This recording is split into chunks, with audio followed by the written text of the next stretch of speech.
20 жашта девушкам болсо дейсин, жакшыраак кызды мечтат этесиң. 30 жашта бизнесим болсун, акчам күчтүүрөөк болсун, 2 этаж үйүм болсун дейсиң. 30 жашта. 40 жашка келип не кыласың? Кырчылдама жаш. Өмүрдүн жарымын көрүп койдуң. Акылга толушуң керек же толбошуң керек. Эки эле жол бар. Же толбоштук тандайсың, же толуштук тандайсың. 40 жашта ар кандай нерсени үмүт кылып каласың. Жакшыраак, чоңураак үйдө болсом, неберелерим менен бактылуу жашасам, 50-ге келесиң, балдарым үчүн дүңгүлдөмө тойлор кылсам дейсиң. Чоң көп жерлерди ээлемей деген нерсе бар, ээлесем дейсиң. Артты карап сабак алуу. 60-ка келесиң. Ден соолугум эле болсо болду деп каласың.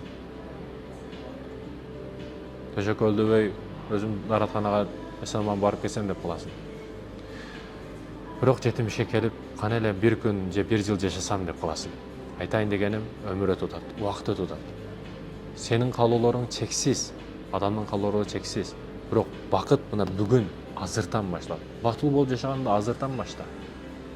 Сен андай кылып алсам, мындай кылып алсам, андай бүтүп арасам, 2 этаж үйдү салып алсам, мындай машина алып алсам, анан деген нерселерди жогот. Өзүңө чектөөнү койбо, өзү чектөөлөрдү алып сал. Ошондо кенен бактылуу болосуң. Бакыт деген бар нерсе менен бактылуу болуу деген, жок нерсени үмүт кылып сыздап жүрүү деген эмес. Азыр бактылуу болгонду үйрөн, урматтуу мекендешим. Себеби сен эртеңиңе эч ким кепилдик бербейт. Өткөн күнүңө адамдардын түкүргөнү бар, кызыкпайт эч ким. Бирок бүгүн сен ким болосуң? Эмне кыласың? Бул маанилүү.